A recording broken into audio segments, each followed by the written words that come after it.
মাঝে মধ্যে গায়ের জোর বেশি থাকলেও বিপদ হয়ে যায়। দরকার ছিল ৪, মেরে দিয়েছেন ছক্কা। সেই ছক্কা মেরে ভিলেন হয়ে গেলেন Taylor. West Indies narrowest of the narrowest মার্জিনে বিশ্বকাপের জন্য কোয়ালিফাই করতে পারলো না আনফরচুনেটলি। একটা ছক্কা হাঁকিয়েও একটা ম্যাচ জিতেও এরকম মন খারাপ আমি কোনো দলকে এর আগে আসলে করতে দেখি।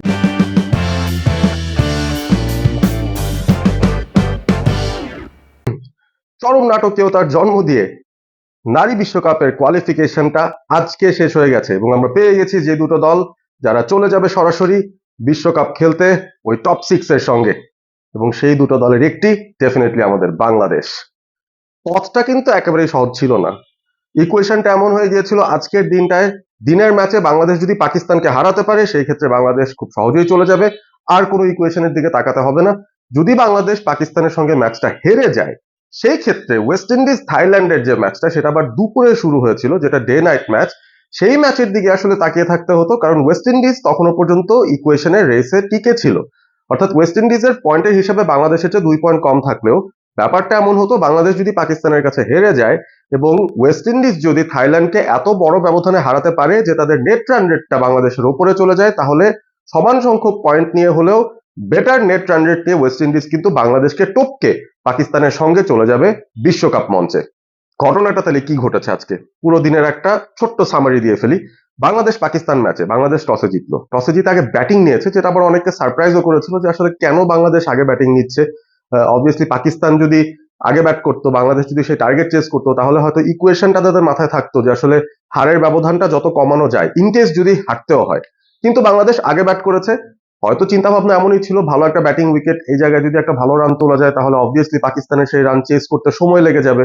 তো সেই প্ল্যান নিয়ে বাংলাদেশ ব্যাটিং করতে নামলেও আজকে কিন্তু নিগার সুলতানা ফ্লপ করেছেন, পিঙ্কি আবারও ফ্লপ করেছেন, এবং এই দুজন যখন সাধারণত ফ্লপ করেন, স্পেশালি নিগার সুলতানা যখন ফ্লপ করেন, বাংলাদেশের ব্যাটিংটা কিন্তু দিন শেষে খুব বেশি দূর এগিয়ে যেতে পারে না।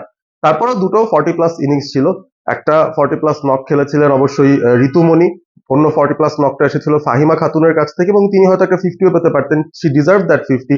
44 রানে তিনি নট আউট থেকে শেষ করেছেন ইনিংসটা। তবে বাংলাদেশ ধুকতে ধুকতে ধুকতে ধুকতে পুরো 50 ওভার ব্যাট করে বাংলাদেশ মাত্র 178 রান করতে সক্ষম হয় 9টা উইকেট হারিয়ে।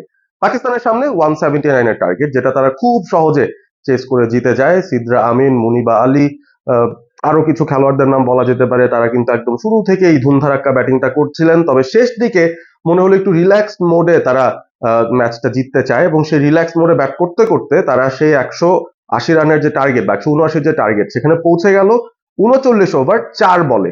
অর্থাৎ কনভিন্সিং একটা ভিক্টরি ছিল, 7 উইকেটের জয় পাকিস্তানের। তবে ইকুয়েশনটা ওয়েস্ট ইন্ডিজের জন্য তখন থেকে ইন্টারেস্টিং হয়ে গেছে, কারণ ওয়েস্ট ইন্ডিজও সেই ম্যাচের দিকে তাকিয়ে যে তারা দোয়া করছিল যে কোনোভাবে পাকিস্তান যেন বাংলাদেশকে বড় ব্যবধানে হারায়। মোটামুটি 10 ওভার 2 বল হাতে রেখে পাকিস্তান কিন্তু ম্যাচটা জিতেছে, এবং বাংলাদেশের নেট রান রেট গিয়ে দাঁড়ায় 5 ম্যাচ শেষে 0.64। এখন এই 0.64টাকে ক্রস করতে হলে ওয়েস্ট ইন্ডিজের সামনে কি ইকুয়েশন ছিল? বেসিক্যালি ব্যাপারটা এমন ঘটছিল, থাইল্যান্ড যেহেতু আগে ব্যাট করছিল সেই ম্যাচটাতে ওয়েস্ট ইন্ডিজ আবার থাইল্যান্ডকে আগে ব্যাটিং এ পাঠায়। নিশ্চয়ই তাদের প্ল্যান ছিল কম রানে থাইল্যান্ডকে আটকে দিবে, তারপর খুব জলদি সেই রানটা চেস করবে, যেটা ওয়েস্ট ইন্ডিজের স্ট্রেংথ, তাদের ব্যাটিং ফায়ার পাওয়ার, সেটাকে তারা হয়তো কাজে লাগাতে চেয়েছিল। থাইল্যান্ড যখন আগে ব্যাট করতে নামে সেখানে আবার দারুণ কিছু অভাবনীয় ঘটনা তারা ব্যাট হাতে ঘটানোর পরিকল্পনা নিয়ে আসে। শুরু থেকে খুব রেজিস্ট্যান্ট ব্যাটিং তারা করছিল, এবং একটা পর্যায়ে 100 রানেরও আগে যখন 6টা উইকেট পড়ে যায় তখনও কিন্তু মনে হচ্ছিল থাইল্যান্ড বোধহয় খুব বেশি এগিয়ে যেতে পারবে না, এবং ওয়েস্ট ইন্ডিজ যদি 100, 110, 20-এর মধ্যে থাইল্যান্ডকে আটকে দিতে পারে সেই ক্ষেত্রে যত ওভারের মধ্যেই জিততে হোক না কেন তাদের সেই ব্যাটিং সামর্থ্যতা নিশ্চয়ই ছিল সেই রানটা চেস করে ফেলা উইদিন দ্য গিভেন স্টিপুলেশন, যেন বেটার নেট রান রেটে তারা শেষ করতে পারে। তবে সেখানে কিন্তু বাদ সাধলো থাইল্যান্ড, বাদ সাধলো থাইল্যান্ডের সুপারস্টার যাকে বলা হয়, তার নাম ছানথাম। মিডল অর্ডারে ব্যাট করেন, এইবারের কোয়ালিফিকেশন এর আগেও একটা 50 পেয়েছিলেন, আজকেও তিনি একটা 50 করেছেন। মোটামুটি টেইল এন্ডারদের সাথে ব্যাট করে করে করে করে একটা 50 করেছেন, দুর্দান্ত একটা ইনিংস ছিল। এবং থাইল্যান্ডও শেষ পর্যন্ত তারা কিন্তু প্রায় 50 ওভার ব্যাট করেই ফেলেছিল, 166 রানে তারা অল আউট হয়। তবে ওই রানটা করার পথে এই যে এক একটা রান যখন বাড়ছিল 120 থেকে 130-140 হচ্ছে, ওয়েস্ট ইন্ডিয়ানদের কপালে কিন্তু দারুণ একটা চিন্তার ভাব ছিল যে টার্গেট যত বড় হবে তাদের জন্য এই রানটা চেস করা ততটাই কষ্টকর হবে। এবং যেটা কানাঘুষা শোনা যাচ্ছিল যে 10-12 ওভারের ভিতরে এই যা রান হয় সেটা চেস করতে হবে, না হলে তারা সেই রিকোয়ার্ড নেট রান রেটটায় বাংলাদেশকে বিট করতে পারবে না। যাই হোক, থাইল্যান্ড 166-তে থামলো, 167 টার্গেট ওয়েস্ট ইন্ডিজের সামনে। এবং ওয়েস্ট ইন্ডিজের ব্যাটিং এর শুরু থেকেই তাদের ক্যাপ্টেন হেলি ম্যাথিউস যেভাবে তাণ্ডবটা চালাচ্ছিলেন, প্রতি ওভারে 16, 17, 18, 20 রান করে তারা নিচ্ছিলেন। এবং একটা অ্যাডভান্টেজ ওয়েস্ট ইন্ডিজের ছিল, যেহেতু এটা 50 ওভার ম্যাচ, প্রথম 10 ওভার কিন্তু পাওয়ার প্লে, অর্থাৎ 9 জন ভেতরে 2 জন বাইরে থাকতে পারবেন। সেই অ্যাডভান্টেজটা কিন্তু ওয়েস্ট ইন্ডিয়ান ব্যাটাররা নেওয়া শুরু করেছিলেন এবং ইকুয়েশনটা 3 ওভার পরে, ওয়েস্ট ইন্ডিজের ব্যাটিং যখন চলছিল সেটা 3 ওভার যখন পেরিয়েছে, তারপর আইসিসির কাছ থেকে ফর্মাল ইকুয়েশনটা চলে আসে। এখানেই সবচেয়ে ইন্টারেস্টিং ব্যাপারটা, ওয়েস্ট ইন্ডিজের জন্য ইকুয়েশনটা কি ছিল। 3টা অপশন তাদের সামনে ছিল। 10 ওভার 1 বলের ভেতরে যদি ওয়েস্ট ইন্ডিজ প্রয়োজনীয় 167 বা জয়সূচক রানটা করে ফেলতে পারে, তাহলে তারা বাংলাদেশকে নেট রান রেটে বিট করে চলে যাবে ওয়ার্ল্ড কাপে। দ্বিতীয় ইকুয়েশনটা যা ছিল সেটা হচ্ছে 10 ওভার 4 বলের ভেতরে ওয়েস্ট ইন্ডিজ ম্যাচটা জিততে পারবে, তবে সেটার জন্য 10 ওভার 3 বলে টাই হতে হবে, অর্থাৎ 166তে পৌঁছতে হবে। 10 ওভার 4তম যে বলটা বা সেই ওভারের চতুর্থ বলটা, সেই বলটাকে একটা বাউন্ডারিতে যদি পরিণত করতে পারে, যদি 170-এ তারা পৌঁছাতে পারে 10 ওভার 4 বলের মধ্যে, তাহলে তারা চলে যাবে বিশ্বকাপের মূল মঞ্চে। আর তৃতীয় যে অপশনটা ছিল, আরো একটা অপশন ছিল, সেটা হচ্ছে 11 ওভারের ভিতরে ওয়েস্ট ইন্ডিজের এই ম্যাচটা নিজেদের পক্ষে নেওয়া সম্ভব যদি 10 ওভার 5 বলের ভিতরে তারা 166তে পৌঁছায় এবং 11তম ওভারের শেষ বলটায় তারা যদি একটা ছক্কা হাঁকিয়ে 172-এ যায়, ঠিক সেই মোমেন্টটাতেই তাদের নেট রান রেট বাংলাদেশের উপরে চলে যাবে। তো এই 3টা ইকুয়েশন তাদের সামনে ছিল তারা যখন ব্যাট করতে এসেছে, এবং 3 ওভার পর তারা এই ইকুয়েশনটা জানতে পারে। হেলি ম্যাথিউস তো মেরেই যাচ্ছিলেন, তার কোনো পেছনে তাকানোর কিছু নেই। থাইল্যান্ডের যেই বোলারই আসুক না কেন তাকে কিন্তু মেরে খেলছিলেন। তবে বেশ কিছু সুযোগও তিনি পেয়েছেন, 3টা জীবন পেয়েছেন হেলি ম্যাথিউস। 2টো ক্যাচের কারণে ক্যাচ ড্রপ হয়েছিল, আর একটা ফিল্ডার ক্যাচ ধরার পরেও তিনি বেঁচে গিয়েছিলেন, কারণ বোলার একটা ওভারস্টেপিং এর নো বল করে বসেছিলেন সেই বলটায়। তো যাই হোক, তিনি যতক্ষণ উইকেটে ছিলেন মনে হচ্ছিল ওয়েস্ট ইন্ডিজ তো 10 ওভারের আগেই হয়তো সেই 167 ক্রস করে ফেলবে, কারণ ওভার প্রতি প্রয়োজন ছিল 16-17 করে, তারা কিন্তু সেই রেটেই রানগুলো তুলে যাচ্ছিল। সো আলটিমেটলি হেলি ম্যাথিউস আউট হয়ে যান, 70+ একটা রান করে তিনি আউট হয়ে যান। এরপরে আসেন হেনরিও আরেক দানব, তিনিও কিন্তু একাই বাংলাদেশকে ব্যাটিং করে ডুবিয়ে দিয়েছিলেন বাংলাদেশের সঙ্গে ম্যাচটায়, তার উইকেট হিটিং অ্যাবিলিটির ব্যাপারে সবাই জানেন। তিনি সেই বড় বড় শট খেলা শুরু করে তিনিও মোটামুটি ওয়েস্ট ইন্ডিজকে ম্যাচের ভেতর রেখেছিলেন। এবারে একদম ফাস্ট ফরওয়ার্ড করে চলে আসি, 10 ওভার যখন হয়ে গেছে তখন ব্যাপারটা কি ছিল। 10 ওভার শেষে ওয়েস্ট ইন্ডিজের সংগ্রহ ছিল 156 রান, অর্থাৎ ম্যাচ জিততে তাদের 11 রান প্রয়োজন ছিল। এবং যে ইকুয়েশনটার কথা বলছি, প্রথম ইকুয়েশনটা যাই, 10 ওভার 1 বলের মধ্যে তারা ম্যাচটা জিততে পারলে তারা তো চলে যাবে, সেটা বলেই দিয়েছিলাম।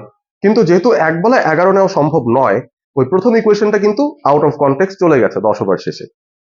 দ্বিতীয় ইকুয়েশনটা 10 ওভার 4 বলের মধ্যে ম্যাচ জিততে পারবে, বাট সেটা করতে হলে তাদের 10 ওভার 3 বলে 166তে পৌঁছতে হবে, 10 ওভার 4তম যে বলটা সেটাতে 4 মারতে হবে। ওই ইকুয়েশনটাও ওয়েস্ট ইন্ডিজ মিস আউট করে গিয়েছে। তারপর ওই 11 ওভারের শেষের ইকুয়েশনটা কিন্তু তাদের সামনে ছিল। পরিস্থিতিটা এমন ছিল, একটু এক্সপ্লেন করি।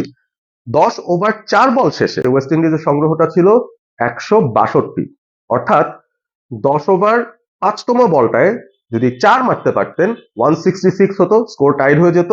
এবং 11তম ওভারের শেষ বলটা যদি ছক্কা মারতে পারতেন তাহলে কিন্তু ইকুয়েশনটা পুরোপুরি মিলে যায়। তো ইকুয়েশনটা খুব সহজ ছিল, একটা 4 তারপরে একটা ছক্কা, এইটাই ছিল ইকুয়েশন।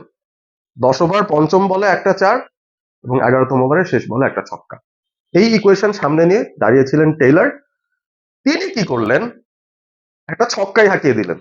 10 ওভার পঞ্চম যে বলটা হয়েছে, 11তম ওভারে যে পঞ্চম বল, সেটাতে একটা ছক্কাই হাঁকিয়ে দিলেন। 4 মারা দরকার ছিল, ছক্কা হাঁকিয়ে দিলেন। ছক্কা হাঁকানোতে যেটা হয়েছে, ওয়েস্ট ইন্ডিজ কিন্তু সেই বলে ম্যাচটা জিতে গেছে, 10 ওভার 5 বলে ম্যাচ জিতেছে। বাট আনফরচুনেটলি যেই ইকুয়েশনটা পুঙ্খানুপুঙ্খভাবে মিলানো দরকার ছিল সেটা তারা মেলাতে পারেনি। মাঝে মধ্যে গায়ের জোর বেশি থাকলেও বিপদ হয়ে যায়। দরকার ছিল 4, মেরে দিয়েছেন ছক্কা। সেই ছক্কা মেরে ভিলেন হয়ে গেলেন Taylor. West Indies narrowest of the narrowest মার্জিনে বিশ্বকাপের জন্য কোয়ালিফাই করতে পারলো না আনফরচুনেটলি। একটা ছক্কা হাঁকিয়েও, একটা ম্যাচ জিতেও এরকম মন খারাপ আমি কোনো দলকে এর আগে করতে দেখিনি। Unfortunate for West Indies, but কপালটা খুলে গেছে বাংলাদেশের। এবং খুবই খুবই বেয়ার মার্জিনে বাংলাদেশ কিন্তু কোয়ালিফাই করে ফেললো বিশ্বকাপে সরাসরি খেলার। এবং ইন্ডিয়ার মাটিতে এবছরের শেষ দিকে যে বিশ্বকাপটা হবে সেখানে সেই 8 দলের ভিতরে আমরা আমাদের বাংলাদেশের বাঘিনীদেরও দেখতে পারবো। Congratulation to them. তবে থাইল্যান্ডের উপর ডিপেন্ড করতে হয়েছে এই টুর্নামেন্টে দ্বিতীয় অবস্থানে শেষ করার জন্য, এটা কিন্তু একটা বড় শঙ্কার কারণ। এই জায়গাটায় আসলে আমাদের অনেক বেশি কাজ করতে হবে। যাই হোক, ভিডিওটি ভালো লেগে থাকলে শেয়ার করবেন, বন্ধুদের সঙ্গে শেয়ার করবেন, আর সাবস্ক্রাইব করবেন চ্যানেলটি all sport ABP, that's the channel. Stay awesome, stay all sport with All Sport ABP.